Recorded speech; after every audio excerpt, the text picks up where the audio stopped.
mày à ơi đợi chè phật rồi ngọt anh à mà chỉ vứt đi ha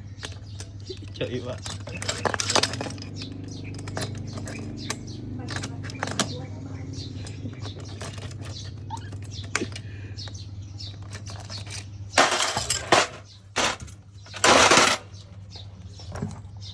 mày ô hay đánh ạ giờ cái đài